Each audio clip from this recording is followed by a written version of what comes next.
안녕하세요. 예, 한대입니다. 오늘은 여러분들하고 영에 관해서 좀 다뤄볼까 하는데요. 여러분들은 영에 관해서 어떤 기억을 가지고 계시나요? 혹시 시험에 빵점 맞아본 분 계세요?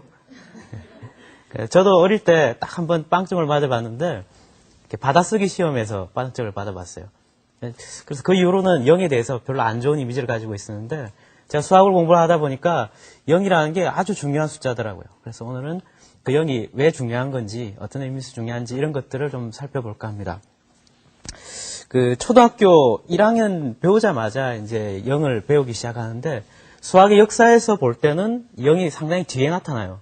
그러니까 음수의 역사에서와 마찬가지처럼 영이라는 건 없다라는 어떤 대상을 지칭하는 것이기 때문에 구체적인 양이 아니죠. 그러다 보니까 영을 표현하거나 쓸 필요가 없었던 거죠. 사실 아무것도 없는데 뭘 세거나 뭔가 표시한다는 게 좀 이상하지 않아요? 그래서 영 같은 경우는 그리스 시대에도 나타나지 않았고 거의 한참 뒤에서야 영이라는 문자를 사용하게 됩니다. 고등학교 무렵이었던가요? 제 친구 중에 하나가 이런 질문을 한 적이 있었어요. 그 무자 있죠. 없을 무자. 없을 무자를 써놓고는 무라 그런다면 이게 무냐 유냐 이렇게 물어보더라고요. 없을 무자를 써놓고 나면 그게 없는 게 아니죠. 이제 있는 게 돼버리잖아요. 그러니까 없다는 걸 갖다가 어떻게 표현하기 시작하면 그 있는 게 돼버리기 때문에 없다라는 걸 표현한다는 것 자체가 이상하다는 생각이 들기 시작한 거죠. 이런 고민들을 예전에 이제 그리스 사람들이나 인도 사람들이 이렇게 고민을 했던 모양입니다. 최근에 와서도 그런 문제에 관해서 고민을 많이 한다고 그래요. 그러니까 과연 이 정말 존재하는 이 우리가 살아가는 곳 속에서 아무것도 없다는 게 있느냐? 진공이라는 거 여러분들 아시죠? 네. 진공이라는 건 아무것도 없는 걸까요? 예전에 어떻게 실험을 했냐면 그 유리관 안에다가 비둘기를 넣고 거기다가 공기를 빼는 장치 있잖아요. 그걸 빼버리고 나니까 공기를 빼고 나니까 안에 있는 비둘기가 죽어버렸겠죠. 그런 의미에서 진공이라는 걸 갖다가 이렇게 실험해서 밝혔다 그러는데 오늘날 개념으로 보면 비둘기가 숨 쉴 수 없는 그런 공기는 없겠지만 그 안에 뭔가 있을 거 아니에요. 조그마한 뭔가. 그래서 과학자들이 계속 그 없는 공간에 관해서 많이 이제 살펴보더라도 이 우주가 지금 아무것도 없는 것처럼 보이지만 전파도 날아다니잖아요.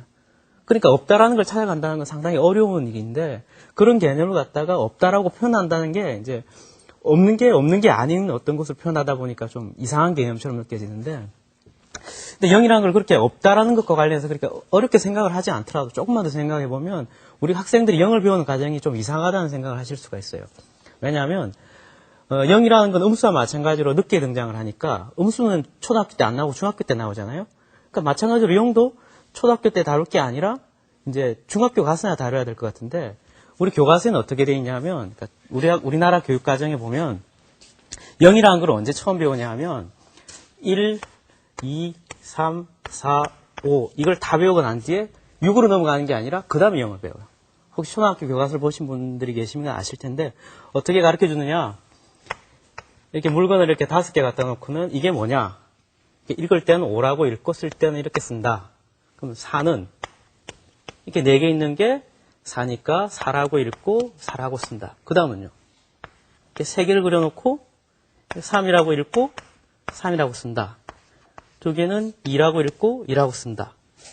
그 다음 하나는 1이라고 쓰고 1이라고 쓴다. 이렇게 하겠죠.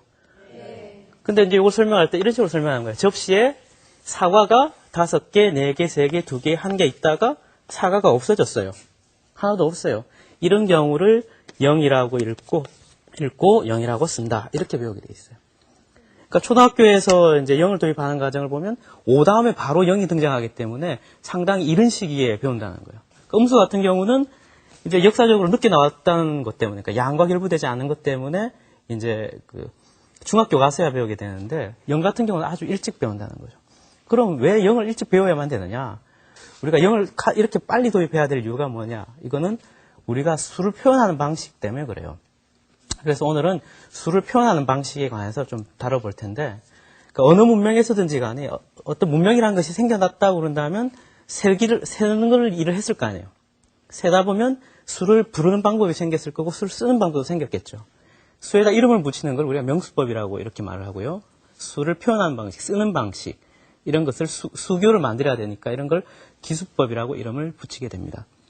그래서 먼저 오늘은 명수법을 간단히 살펴보고 기수법이 어떻게 발달해 왔는지를 이렇게 자세히 살펴볼 예정입니다. 수를 읽는 방법에 관해서는 이제 그 원시인들부터 해서 어떻게 읽기 시작했을까를 이제 추적해서 연구를 많이 해왔을 텐데요. 그 읽는 방법이 어떻게 생겨났는지는 알 수가 없겠죠. 왜냐하면 기록이라는 게 남아있지 않을 테니까. 그래서 사람들이 어떻게 연구를 하느냐. 오늘날에도 남아있는 원시 부족들을 찾아다니는 거예요. 그래서 원시 부족들이 과연 어떻게 세느냐 이제 이런 걸 갖다 연구를 했는데 그 남태평양인가요? 어디 이제 원시 부족을 찾아갔어요. 갔더니만 거기에는 수를 읽는 방식이 아주 특이했어요. 여기를 보시면 여기는 그 우리로 개념으로 치면 1이라는 걸 우라펀이라고 부르고요. 이름도 이상하죠? 1을 오코사라고 이렇게 한대요. 그 다음부터 3부터는 어떻게 한다? 이 두 개를 조합하는 거예요. 3은 오코사 우라펀, 4는 오코사 오코사. 그럼 5 같으면 어떻게 되겠어요? 그렇죠. 오코사 우라펀. 이제 이런 식으로 이제 이름을 붙여 나간다는 거예요. 그러면 큰 숫자를 표현할 수가 있겠어요? 아주 큰 숫자 같으면 없겠죠. 그러니까 이런 정도라면 한 1, 2, 3 다음에 그 다음에 다 많다. 뭐 이런 식으로 생각을 했을 가능성이 높아요. 근데 이제 사회가 발달하다 보니까 수를 세거나 읽는 것이 좀 더 정교해질 필요가 있었겠죠. 좀 더 많은 숫자를 세고. 그 다음으로 조금 더 발달한 형태가 어떤 데냐면 남아메리카에 있는 이제 어떤 그 인디언 부족을 찾아갔더니만 그 여러분도 아시다시피 그 보신 영화 있죠. 늑대와의 춤을 보면 인디언들이 이렇게 행동을 나타내는 말로 명사를 붙이는 거 보셨죠? 네. 늑대와의 춤을 나오는 그 여자분 이름이 아마 주목지고 이러셨던가요? 기억나세요? 네. 그런 것처럼 숫자 이름 이렇게 붙이는 거예요. 여기 보시면 아마 손가락을 세는 과정하고 관계된 것 같아요. 그죠? 손가락 끝을 하나 구부렸다. 옆에 것도 구부렸다. 그 다음에 가운데 것도 구부렸다. 또 구부렸다가 아니고 이제는 하나가 끝에 것은 남았다. 그 다음에 손을 다 썼다. 그 다음에는 10 같은 경우는 어떻게 하겠어요? 손을 하나 다 썼으니까 두 손을 다 썼다. 이러면 되겠죠. 여러분들 나이를 한번 그러면 이 방식대로 한번 표현해 볼 수 있겠습니까? 예를 들어 12살 같으면 어떻게 되겠어요? 12살. 12살 같으면 손들을 다 쓰고 옆에 것도 구부러진 만큼 살았어요.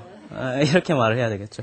그러니까 이렇게 하면 그러니까 너무 말이 많아지고 그러니까 어떤 숫자를 표현하기가 상당히 어려워졌을 것이고 그래서 그 이후로 많이 이제 숫자를 읽는 방법들을 발전시켜 왔을 거예요.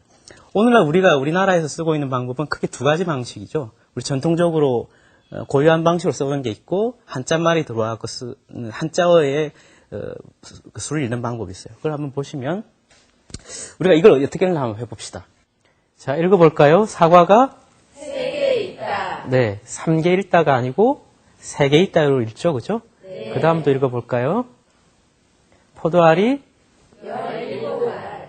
예, 포도알이 17알 있다 이렇게 하지 않고 17알 있다 이렇게 읽죠. 네. 이렇게 몇 개가 떨어져 있는 양들 그런 걸 이산양이라고 그러는데 이산양 같은 경우에는 이렇게 우리나라 말, 우리 고유 말로 읽습니다. 그리고 이런 경우를 한번 읽어볼까요? 45kg. 예, 이런 경우에는 45kg이라고 읽지 않고 45kg이라고 읽죠. 또 볼까요? 읽어볼까요? 17m. 예, 이런 거는 17m라고 하지 않고 17m라고 하죠. 그러니까 재고 있는 양이 연속적으로 붙어 있는 양 이런 경우에는 이렇게 한자말을 이용해서 읽는 그런 규칙이 있습니다. 또 볼까요? 아파트 15호에 산다. 15호가 아니죠. 예, 15호라고 읽고 이렇게 번호가 붙어 있는 이런 번호를 읽을 때는 그렇고요. 다음 볼까요? 도서관에 15번.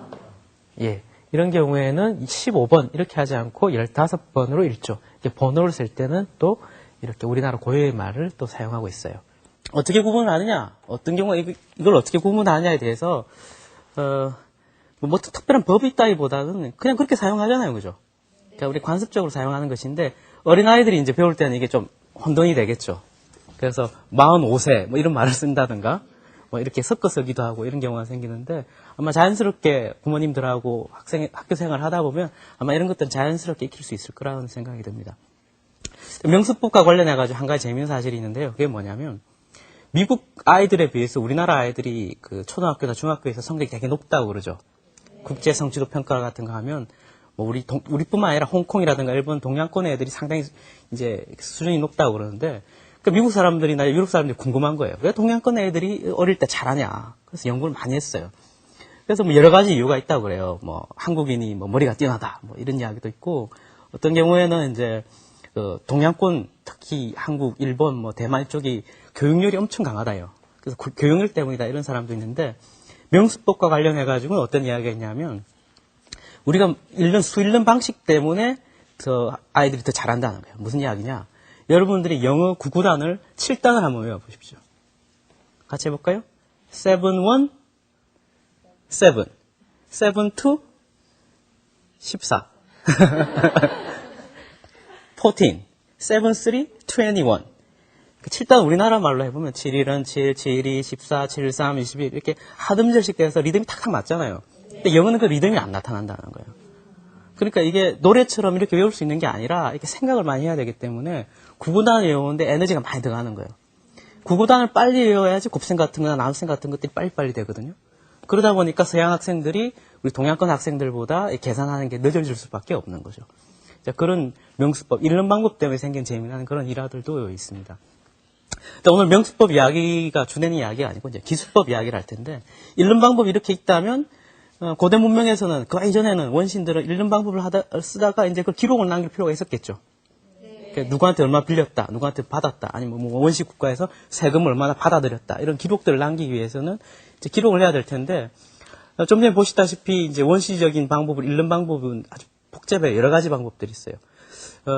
어떻게 그 쓰는 방법이 어떻게 발전해 왔느냐는 상당히 이제 긴 자료들이 있는데 간단하게 우리가 요즘 많이 쓰고 있는 그 한글 볼까요? 우리가 지금 쓰고 있는 로마 문자는 이런 표시를 쓰죠. 여기가 1, 2, 3, 4, 5. 보통 10까지는 우리 많이 쓰죠, 생활에서. 근데 L이나 C나 D 같은 거 잘 못 보셨을 텐데 요게 10이고 L이 50이고 이게 100이고 이게 500이고 이게 1000을 나타낸대요. 뭐 이렇게 로마자 같은 것들이 있고 또 어떤 게 또 많이 쓰이냐면 한자말도 많이 쓰죠, 우리가 쓰는 방법으로. 이렇게 1, 2, 3, 4, 5, 6 이렇게 10까지 쓰고 나면 100 있고 1000 있고 로마자나 그리스자나 로마자나 우리 한자나 이런 것들도 쓰고 주로 많이 쓰는 건 아라비아 문자를 가지고 우리 일상적으로 숫자를 많이 쓰죠. 그런 숫자들이 어떻게 이렇게 발전하게 됐느냐, 수를 쓰는 편이 기호들이 어떻게 발전했는지를 좀 간략하게 살펴보겠어요. 좀 전에 오코사, 우라폰 뭐 이런 식으로 그 수 이름도 이상하게 이름을 붙였잖아요. 수 이름을 갖다가 그렇게 이상하게 불렀듯이 쓰는 것도 이렇게 뭐 별 생각 없이 1이라는 걸 예를 들어 1이니까 1 이러고 뭐 지금 말로 쓰면 이상하니까요. 아무렇게나 그냥 그 대상을 하나하나 쓴다고 해봅시다. 그냥 편의상 A, B, C, D, E, F 이렇게 이름을 쓰는 방법을 다 약속을 했다고 합시다. 하나 있는 걸 1, 2개 있는 걸 B, 3개 있는 걸 C 이렇게 썼다고 하면 나중에 가면 엄청나게 혼돈이 되겠죠. 덧셈도 못 하겠죠. D 더하기 F가 얼마냐 그러면 이름만 가지고는 계산을 못 할 거 아니에요. 그죠?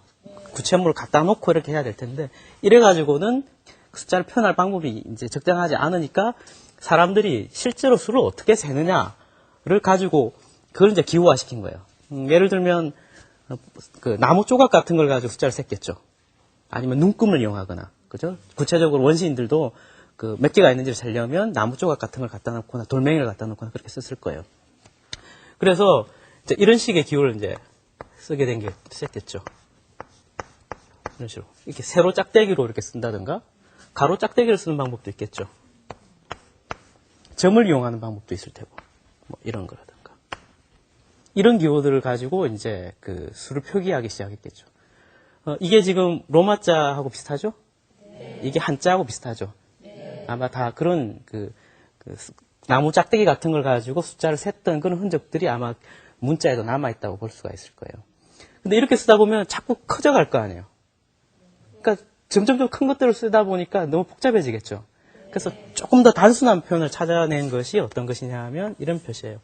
우리도 많이 쓰죠. 이렇게 1, 2, 3, 4 다음에 이제 이런 표시를 쓰는 거죠.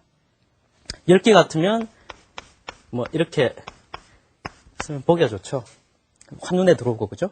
아까 로마 문자에서 보던 이 5개를 묶어서 이렇게 V자 모양으로 이렇게 쓴 게 5를 나타내는 문자가 될 테고, 이 10개까지 다 한 것이 이제 X자로 10을 표현했겠죠. 그러니까 좀 전에 우리가 보셔서 로마자와 한자를 보셨는데, 이 로마자를 보시면 이제 그런 흔적들이 나타난다는 거예요. 그러니까 짝대기 하나, 둘, 세 개 있는 거고, 이건 산은 어떻게 써요? 아까 남아메리카 인디언들이 했던 것처럼 하나가 남았다 이런 식이죠. 그러니까 5개에서 하나가 모자란다. 이런 기호고, 이게 5개가 되는 거고, 그 다음부터 6개, 7개, 8개, 9개, 9개는 10개에서 하나 모자라고, 10개라는 기호가 생기고. 이렇게, 낱낱이 다 기호를 쓰게 되면 이제 보기가 싫으니까 그걸 축약을 해서 5나 10이나 이런 배수들을 갖다 새로운 기호를 이제 쓰게 된 거죠. 그 다음에 이제 그게 여기 만약에 3338이라는 오늘날의 숫자를 로마식으로 표현한다면 이렇게 표현했겠죠. 그러니까 1000을 나타내는 m이 3개, 그 다음에 100을 나타내는 게 c가 3개, 그 다음에 10을 나타내는 x가 3개, 그 다음에 8. 이렇게 복잡하게 썼을 텐데, 한자는 어떻습니까? 이 3개 있는 걸 3300, 이렇게. 각 단위가 3개 있다. 100이 3개 있다. 10이 3개 있다. 이게 좀 더 압축적으로 쓸 수가 있죠. 이렇게 하나하나 누가적으로 보태서 쓰는 방식을 그 가법적 기수법이라 부르고요. 이걸 이제 하나 묶어서 쓰는 거니까 곱셈하고 비슷하다 그래가지고 승법적 기수법이라 이렇게 이름을 붙여요. 이름이 어찌됐든지 간에 로마식보다 한자식이 훨씬 더 간단하다는 걸 알 수가 있겠죠. 그런데 이렇게 쓰는 것보다 오늘날에 쓰는 게 훨씬 더 간단하다는 걸 아시겠죠? 그죠? 그러니까 왜 간단하냐 하면 여기 있는 단위를 나타내는 숫자들이 사라져 버렸잖아요. 이런 방법을 갖다가 위치적 기수법이라고 이름을 붙여요. 그러니까 각 자리에 이게 1000자리가 되고 100자리 되고 10자리가 되잖아요. 어떤 자리에 있는 것으로서 그 값이 결정이 되는 거예요. 이 앞에 있는 3은 3이 아니라 3000을 나타내는 거죠. 이런 위치적 기수법이 어떻게 생겨났느냐? 언제쯤 생겨났을 것 같아요. 그러니까 이게 가장 발달한 방법인데 신기하게도 약 지금으로부터 한 3000년, 4000년 전이겠군요. 저기 바빌로니아의 수메르인이라는 사람들이 살았는데 그 사람들은 기록을 점토판에다가 이렇게 남겼대요. 근데 최근에 그 점토판들이 이제 발견이 돼서 연구를 해보니까 이 수메르 사람들이 위치적 기수법을 사용했다는 거예요. 그럼 바빌로니아 사람들이 어떻게 위치적 기수법을 발견하게 됐는가 그 과정을 간단하게 한번 살펴보겠습니다. 그 사람들이 사용했던 문자를 쐐기 문자라 그러는데요. 이렇게 쐐기 모양 비슷한 그런 기록 그런 게 점토판에다가 이렇게 쐐기를 박듯이 이렇게 문자를 남겼다 그래요. 근데 그 시절에 이제 사용하던 1이라는 게 이걸 나타내고요. 2가 이제 이런 쐐기가 이렇게 2개가 있는 게 2예요. 이런 식으로 가다가 옆으로 있는 쐐기가 10이에요. 그래서 이제 이걸 가지고 사용을 했는데 어떤 사람이 이제 누군지는 모르겠죠. 기록에 보면 갑자기 이제 이거보다 좀 길쭉한 쐐기가 등장하기 시작해요. 이렇게. 그래서 사람들이 이게 뭔지를 갖다가 이제 맥락을 갖다가 조사를 해보니까 이 길쭉한 쐐기는 60을 나타내는 거예요. 이 하나가 60을 나타내는 거예요. 이 작은 쐐기는 이제 1을 나타내죠. 그러니까 60이 2개가 있는 거고, 그 다음 1이 2개가 있는 거고, 오늘날로 치면 122가 되겠죠. 자, 이런 식으로 표현을 했는데, 이렇게 쓰다 보니까 이제 문제가 발생한 거예요. 그러니까 큰 수를 쓰기는 좋겠죠. 그런데 이 길고 짧은 게 이렇게 구분은 되는데, 쓰다 보면 어떻겠어요? 헷갈릴 수가 있겠죠. 지금은 펜이 아주 좋은 0.5mm, 0.2mm 샤퍼가 있지만 그 당시에는 이게 점토판에다 이렇게 써야 되는데 쓰다 보면 이게 좀 비슷해질 수 있지 않겠어요? 이렇게? 그럼 이게 60을 나타내는 건지 1을 나타내는 건지 알 수가 없게 된다는 거예요. 그러다 보니까 이제 여러 가지 문제가 생겼겠죠. 작년에 내가 사원에다가 60개를 냈는데 그 다음에 제사장이 60개가 아니고 하나다, 안 냈다 이렇게 이야기하면 막 분쟁이 생기겠죠. 이제 그런 식으로 이제 분쟁이 생기고 문제가 생기니까 이걸 구분할 방법을 이제 찾다 보니까 또 어떤 또 현명한 사람이 방법을 알아낸 거예요. 똑같이 쓰자 그냥. 다만 이렇게 중간에 띄워 쓰면 앞에 있는 것은 60을 나타내는 거고 뒤에 있는 거는 1을 나타내는 거다. 띄워 쓰면서 구분을 하자. 이런 식으로 이제 생각을 해낸 거예요. 그러니까 띄워 쓰기라니까 우리가 지금 말한 위치적 기수법이 이제 발견이 된 거죠. 그래서 이제 문제가 해결되는 것 같았는데 이러다 보니까 또 문제가 생겼어요. 이 문제들이 생기고 해결되는 거는 거의 수백 년 걸리는 시간들이에요. 그냥 쉽게 말씀을 드리지만 이 문제가 발생하고 이런 방법이 나온 거는 점토판들의 이제 기록을 조사해 보면 수백 년이 지난 다음에요. 또 이런 문제가 생기고 새로운 방법이 고안되는데 또 수백 년이 지난 다음인데 어떤 문제가 생겨났냐 하면 이렇게 쓰다 보니까 이거하고 이런 거하고 구분을 못 하는 거예요. 다시 말해서 띄어쓰기를 얼마만큼 띄어써야 이게 구분이 되느냐. 예를 들어 오늘날로 이게 번역을 해서 생각하면요. 22를 이렇게 쓴 거하고 이렇게 쓴 거하고 뭐 이렇게 쓴 거하고 어때요? 이게 22예요? 아니에요. 이거는요. 이렇게 쓰면 20이에요? 그러니까 2가 두 개 있는 거냐, 22냐를 이렇게 써가지고 구분이 안 된다는 거예요. 그러니까 22하고 202하고 구분하려면 어떻게 해야 되느냐? 오늘날로 치면 202 이렇게 쓰는 거잖아요, 그죠? 이런 의미에서 0이 이제 탄생하게 된 거예요. 그러니까 중간에 자리가 비어 있다. 그러니까 10의 자리에 아무것도 없다. 여기 앞에 있는 2는, 그러니까 이 앞에 있는 2는 아무것도 없는, 여기는 없기 때문에 그 다음 100의 자리를 나타낸다. 이걸 구분하기 위해서, 이제, 어떻게 쓰느냐. 쐐기 문자 사이에 이상한 옆으로 좀 삐딱한 쐐기 문자를 집어넣는 거예요. 이렇게 쓰면 60자리에는 아무것도 없다. 그 다음 자리는 60의 제곱. 한 단위가 더 높은. 그래서 이거는 6 곱하기 60의 제곱이고, 이건 2 곱하기 1이고. 이렇게 되는 거예요. 이거하고 이거를 갖다가 이제 구분을 하기 위해서 중간에 없다. 이 자리에는 아무것도 없다라 나타나는 이런 형태의 기호를 넣어가지고 이제 구분을 하기 시작한 거죠. 이게 오늘날로 치면 0의 최초의 의미예요. 그러니까 우리가 0을 사용할 수밖에 없는 이유가 뭐냐? 여기 드러나죠. 0을 쓰지 않고는 위치적 기수법이 성립이 되지 않는다는 거예요. 그 자리에 뭐가 있느냐 없느냐를 구분해주는 기호가 있어야지만이 위치적 기수법이 이제 사용이 되는 거죠.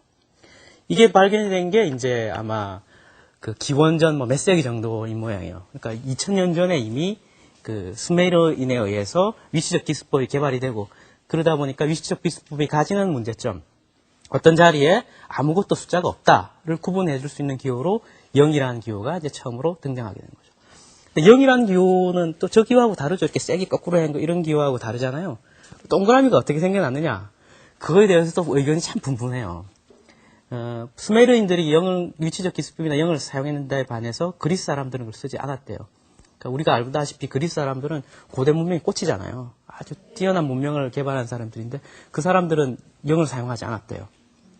오히려 이제 그 중세 인도에서 이제 0 같은 것들을 많이 사용을 하고 그러면서 이제 그 아라비아 상인들이 0에 관한 혹은 아라비아 숫자, 위치적 기수법 이런 것들을 이제 유럽으로 전파를 하죠. 그래서 우리가 이름 붙일 때 아라비아 문자라 그러잖아요. 그러니까 아라비아 상인들이 이제 유럽에 갖다 준 거예요.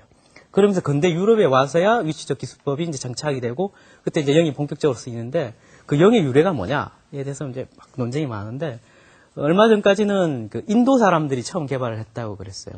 그러니까 인도 사람들이 그 인도 문명이라는 게 그 좀 그런 게 있지 않습니까? 좀 신비스럽고 이런 게 있잖아요. 그러니까 무가 뭐냐, 공이 뭐냐 이런 문명 분위기에서 0의 개념이 이제 그러니까 발생했다. 이렇게 알려져 있었는데, 또 그리스를 연구하는 사람들은 또 그렇지 또 않다라고 이제 주장을 하는 거예요. 이제 그리스 사람들이 0을 쓴 그런 기록은 없지만, 이제 그 0의 개념 분명히 가지고 있었을 것이고, 영어로, 그러니까 그리스어로 치면 그 오디세우스 아시죠? 그 그리스 신화에. 오디세우스란 말이 뭐냐면 존재하지 않는 자라는 뜻이에요. 그러니까 그 합성을 이제 분석해 보면 없다라는 개념이 O로 시작한대요. 그러니까 오늘날 식으로 말하면. 그래서 그 O에서 이제 0이 왔다 이런 주장도 있고요. 그 힌두어 그러니까 브라만어에 의하면 그러니까 인도의 브라만어에 의하면 그 10을 나타내는 게 이렇게 알파차처럼 이렇게 돼 있었대요. 근데 1, 2, 3, 4, 5, 6, 7, 8, 9, 10에서 1자를 떼내면 0이잖아요. 그래서 요 문자를 조금 고친 게 0이다. 이렇게 이야기하는 사람들도 있고. 그래서 인도가 먼저냐, 그리스가 먼저냐, 이런 건 논쟁이 있는 것 같은데, 어쨌거나, 그 수메르인들이 그 없는 자리에 어떤 기호를 표시하기 위해서 만드는 그 문자가 이제 그 이후로 인도를 거쳐서 유럽으로 넘어와서 이제 영어로 사용되게 되는 거죠. 자, 지금까지 이제 그 위치적 기수법이 어떻게 이제 생겨났느냐. 그러니까 수를 읽고 쓰는 방법이 발전해온 역사를 좀 살펴봤는데 0이라는 거는 그 위치적 기수법이 가진 어떤 특징 때문에 그 의미가 있는 그런 문자라는 걸 말씀드렸는데 말씀드린 것처럼 이제 세월이 그러니까 수백 년의 세월, 수천 년의 세월 동안 서서히 만들어진 게 이 수를 쓰는 방법이잖아요. 그러다 보니까 이제 이걸 이제 초등학교에 바로 가르치려고 하니까 어떻게 했어요? 학생들이 어렵겠죠. 초등학교에서 가장 어렵게 느껴진 거 아니면 여러분들이 수학 공부를 하면서 처음으로 느꼈던 어려움이 뭐였을 것 같아요? 제일 어려웠던 거. 처음 배우면서. 1 배우고 2 배우고 3 배울 때 안 어렵죠. 2 더하기 3은 어떻습니까? 이런 거 그냥 하잖아요. 그런데 언제 처음으로 학생들이 어려움을 겪냐면 바로 이런 문제 때문에 어려움을 겪어요. 12-8 이런 거. 뭐 22-9 이런 거. 왜냐하면 2에서 9를 못 빼잖아요. 이걸 초등학교에서 어떻게 설명하는지 기억나세요? 2에서 9를 못 빼니까 앞집에서 꼬와. 네, 꼬와. 빌려와. 빌려와서 1인데 1 남고 1을 꼬왔는데 사실 이 1이라는 게 10이었어. 그래서 10에서 9를 빼면 1이 남고 오죠. 그래서 1. 그 다음에 여기 남아있던 2하고 합쳐서 3. 이렇게 된다는 거예요. 이 설명을 감아보시면 그럴듯한데 아이들이 배우기에 상당히 어려운 점이 많아요. 예를 들어 22-9, 그 다음에 뭐 33-7 이런 문제가 있다고 합시다. 2에서 9를 못 빼니까 꼬아야 되잖아요. 어떤 학생이 이렇게 생각하는 거예요. 2에서 꼬는 것보다 3에서 꼬는 게 더 낫지 않느냐. 2보다 3이 더 큰데, 더 부자인데 여기서 꼬우자. 그러니까 꼬운다고 말하면 비유적으로 설명은 잘 되는데 이렇게 혼돈의 여지가 있다는 거예요. 그 다음에 꼬우긴 또 꼬아왔는데 어떻게 돼요? 1이었던 게 갑자기 10으로 둔갑을 하죠. 이게 갑자기 그냥 뿅 하고 사라지는 마술도 아니고 이러다 보니까 학생들이 이 받아내림 혹은 받아올림이 있는 이런 계산들을 대단히 어려워한다고요. 어려운 이유가 뭐겠어요? 우리의 수체계는 10개씩 묶어서 위로 올리는 체계죠. 그러니까 우리가 지금 사용하고 있는 기수법 체계를 갖다가 정돈을 해보면 크게 3가지 약속 체계가 있어요. 첫 번째가 뭐냐면 아라비아 문자만 사용한다. 그죠? 1, 2, 3, 4, 5, 6, 7, 8. 쓰기가 좋잖아요. 옆으로 빨리 쓸 수 있는 거니까. 한자나 로마자에 비해서 빨리 쓸 수 있다는 장점이 있고, 두 번째가 10개씩 묶는다는 거죠. 바빌리안인들은 60개씩 묶었잖아요. 근데 우리는 10개씩 묶는 거예요. 왜냐하면 손이 10가지니까 그게 더 편리할 거라는 거고. 그 다음에 위치적 기수법. 그러니까 한자라든가 로마자든가 이런 수많은 그 표현법들이 발견됐지만 그중에서 가장 압축적이었던 바빌로니아인들이 발견했던 그 위치적 기수법을 우리가 사용하는 거죠.